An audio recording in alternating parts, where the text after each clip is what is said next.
পৃথিবীর অন্যতম নয়নাভিরাম ও অপরূপ সৌন্দর্যের দেশ মালদ্বীপ। বিধাতা যেন দুই হাত ভরে প্রকৃতির মায়াবী রূপে সাজিয়েছেন এই দেশটিকে। নৈসর্গিক সৌন্দর্যের লীলাভূমি, স্বর্গের দ্বীপ। প্রকৃতির কন্যা যেন সৌন্দর্যের রানী, যা দুনিয়া জোড়া মানুষকে মুগ্ধ করে ও টানে। যেখানে সবসময় বিরাজ করে সরল, শান্ত ও মনোরম পরিবেশ। ভারত মহাসাগরের বুকে ছড়িয়ে থাকা এক স্বপ্নভূমি মালদ্বীপ। দিগন্ত জোড়া নীল জলরাশি, সাদা বালির সৈকত আর পাম গাছের সারি, এসব যেন মিলেমিশে একাকার হয়ে তৈরি করেছে এক স্বর্গীয় চিত্র।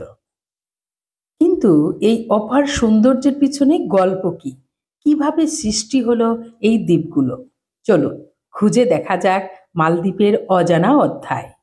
সংস্কৃত শব্দ দ্বীপমালা শব্দ থেকে মালদ্বীপ নাম এসেছে। সংস্কৃততে মালদ্বীপকে লক্ষদ্বীপ বলা হয়েছে। এর অর্থ লক্ষ দ্বীপের সমাহার। This is so amazing. I want I know, right? Ibn Battuta মালদ্বীপ গিয়েছিলেন 1343 খ্রিস্টাব্দে। ইবনে বতুতা ও অন্যান্য আরব পর্যটকরা এই অঞ্চলকে মহাল দিবিয়াত নামে উল্লেখ করেছেন। আরবিতে মহাল শব্দের অর্থ প্রাসাদ। বর্তমানে এই নামটি মালদ্বীপের রাষ্ট্রীয় প্রতীকে লেখা হয়। আজ থেকে প্রায় 60 মিলিয়ন বছর আগে আগ্নেয়গিরির অগ্ন্যুৎপাতের ফলে এই দ্বীপগুলোর ভিত্তি তৈরি হয়েছিল। সময়ের সাথে সাথে প্রবল প্রাচীরগুলো জমাট বেঁধে অসংখ্য প্রবাল দ্বীপ বা অ্যাটল তৈরি হয়েছে। এভাবেই 26টি প্রাকৃতিক প্রবাল দ্বীপ এবং প্রায় 1192টি ছোট দ্বীপ নিয়ে গঠিত হয়েছে আজকের মালদ্বীপ। এর মধ্যে মাত্র 200টিতে মানুষের বসবাস রয়েছে। এই দ্বীপগুলোতে প্রথম বসতি স্থাপন হয়েছিল সম্ভবত খ্রিস্টপূর্ব 500 সালের দিকে দক্ষিণ ভারত ও শ্রীলঙ্কা থেকে আসা মানুষগুলোর দ্বারা। তাদের ঘরগুলি সম্ভবত কাঠ, তালপাতা এবং অন্যান্য পচনশীল উপকরণ দিয়ে তৈরি করা হতো, যা গ্রীষ্মমণ্ডলীয় জলবায়ুর লবণাক্ততা এবং বাতাসে দ্রুত ক্ষয়প্রাপ্ত হয়ে যেত। তাছাড়া সেই সময়ের রাজারা বা প্রধানেরা পাথরের প্রাসাদে বাস করতেন না, বা তাদের ধর্মে বড় মন্দির বা আঙিনা নির্মাণের প্রয়োজন ছিল না। ঐতিহাসিক কিছু বিবরণী থেকে জানা যায় তখন মাতৃতান্ত্রিক সমাজ প্রচলিত ছিল, যেখানে প্রতিটি প্রবাল প্রাচীরের একজন প্রধান রানী দ্বারা শাসিত ছিল।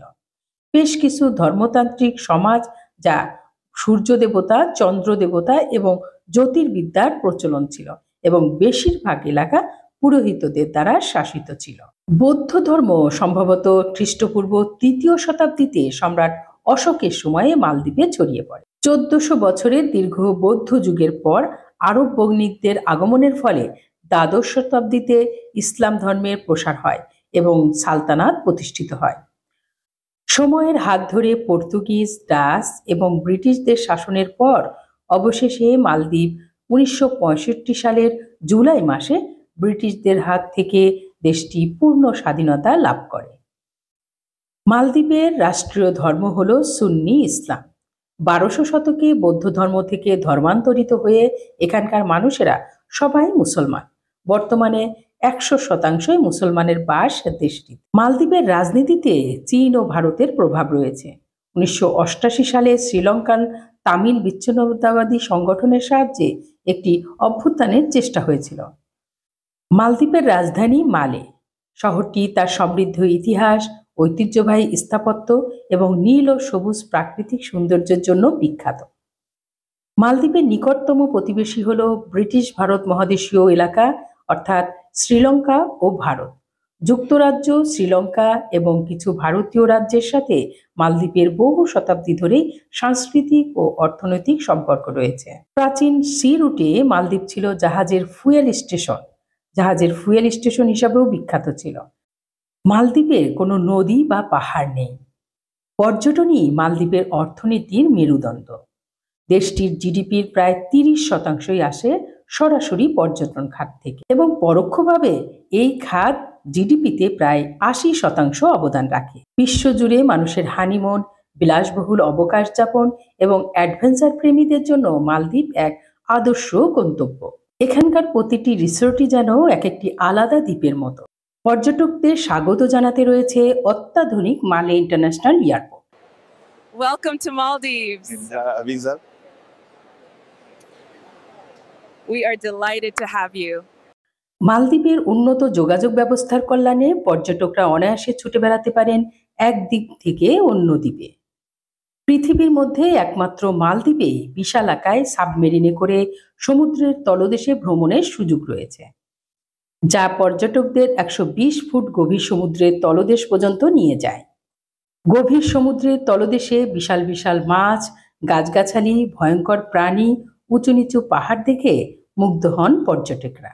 সমুদ্রের তলদেশে ভ্রমণ এতটাই রোমাঞ্চকর যে বারবার ফিরে যেতে ইচ্ছে করে মালদ্বীপে। সমুদ্র উপকূলের সৌন্দর্য উপভোগের জন্য রয়েছে সাফারি বোট, যা উপকূল থেকে পর্যটকদের নিয়ে যায় গভীর সমুদ্রে। সৌন্দর্য পিপাসুদের দেয় অনাবিল আনন্দ। This is so amazing. I want like I know, right? এক একটি সাফারি বোট 15 থেকে 20 দিনের জন্য 20-25 জন পর্যটক নিয়ে পাড়ি জমায় গভীর সমুদ্রের ভ্রমণের পথে। সাফারি বোটে ভ্রমণের জন্য অংশ হিসেবে পর্যটকরা দক্ষ এবং প্রশিক্ষিত গাইড, অক্সিজেন, ওয়াটারপ্রুফ জ্যাকেট নিয়ে পাড়ি জমায় অজানার উদ্দেশ্যে।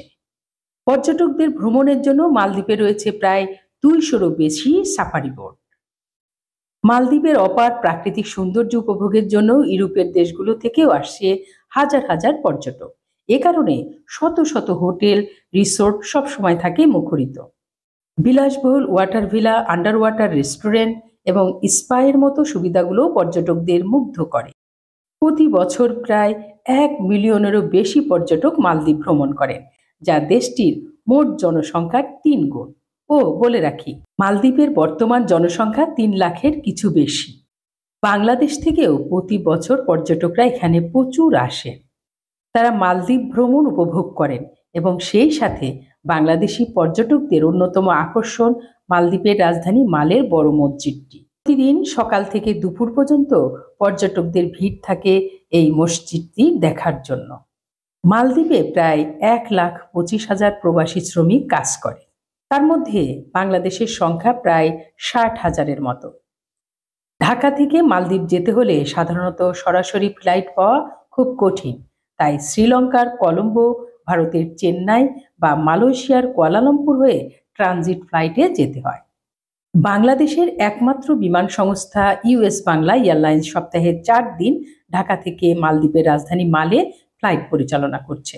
নভেম্বর থেকে এপ্রিল পর্যন্ত সময়টা মালদ্বীপ ভ্রমণের জন্য সেরা, কারণ তখন আবহাওয়া শুষ্ক থাকে। আর ভ্রমণ খরচ নির্ভর করে আপনার পছন্দের রিসোর্ট এবং ভ্রমণের সময়ের উপর।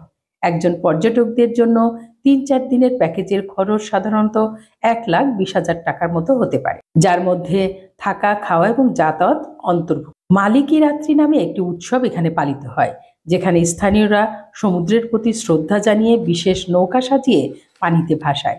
মানুষেরা বেশ শান্ত ও অতিথিপরায়ণ এখানকার। তারা তাদের সংস্কৃতি ও ধর্মীয় ঐতিহ্যকে খুব গুরুত্ব দেয়। পোশাকের ক্ষেত্রে আধুনিক পোশাকের প্রচলন থাকলেও উৎসব পার্বণে ঐতিহ্যবাহী পোশাক পরা হয়। পুরুষেরা সাধারণত লুঙ্গি ও শর্টস পরে এবং মহিলারা রঙিন পোশাকে পরে। ঐতিহ্যবাহী পোশাক বধূ বেরু, সাথে ঢাকের সঙ্গীত আর মাছ, নারকেলের খাবার তাদের বিশেষ পছন্দ। নারিকেল গাছকে তারা জীবনের প্রতীক মনে করে। বিয়ের রীতিতে নারিকেল গাছের বিশেষ ব্যবহার আছে। মালদ্বীপের সংস্কৃতিতে দক্ষিণ ভারত, শ্রীলঙ্কা এবং আরব সংস্কৃতির মিশ্রণ লক্ষ্য করা যায়। পর্যটন ছাড়াও মাছ রপ্তানি মালদ্বীপের অর্থনীতির বড় একটি অংশ। দেশটির মাথাপিছু জিডিপি প্রায় 14,679 মার্কিন ডলার। শিক্ষা ব্যবস্থা তুলনামূলকভাবে উন্নত এবং সাক্ষরতার হার প্রায় 100%। সরকার শিক্ষাকে ব্যাপক গুরুত্ব দেয় এবং প্রতিটি প্রবাল দ্বীপে উন্নত স্কুল প্রতিষ্ঠা করেছে। দেশটির সরকার প্রবাল প্রাচীর রক্ষা এবং জলবায়ু পরিবর্তনের প্রভাব মোকাবিলায় বিভিন্ন সংস্কারমূলক পদক্ষেপ গ্রহণ করেছে। আমরা জানি মালদ্বীপ বিশ্বের সবচেয়ে নিচু দেশ। সমুদ্রপৃষ্ঠ থেকে এর গড় উচ্চতা মাত্র 1.5 মিটার।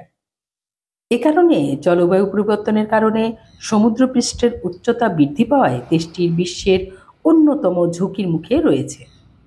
দুঃখজনক হলেও সত্যি, বিশ্ব উষ্ণায়নের কারণে 2025 সালের মধ্যে মালদ্বীপের 80% এলাকা বসবাসের অযোগ্য হয়ে যেতে পারে এবং 2100 সালের মধ্যে দেশটি সম্পূর্ণ ডুবে যাওয়ার আশঙ্কা রয়েছে, যার কারণে মালদ্বীপ সরকার বিভিন্ন সংস্কারমূলক পদক্ষেপ গ্রহণ করছে। প্রকৃতিকে রক্ষা করা আমাদের প্রত্যেকেরই দায়িত্ব। এটি ভারত মহাসাগরের বুকে নিরন্তর ঢেউয়ের সাথে মিশে আছে ভাসমান এক স্বর্গ। যদি কখনো সুযোগ হয়, এই স্বপ্নভূমি থেকে ঘুরে আসুন, নিশ্চিতভাবে এক অন্যরকম অভিজ্ঞতা নিয়ে ফিরবেন। আজ এ পর্যন্তই। পরবর্তীতে নতুন কোনো দেশ, তাদের ঐতিহ্য, তাদের ইতিহাস নিয়ে হাজির হব। ভালো থাকবেন আর পাশে থাকবেন। ধন্যবাদ সবাইকে।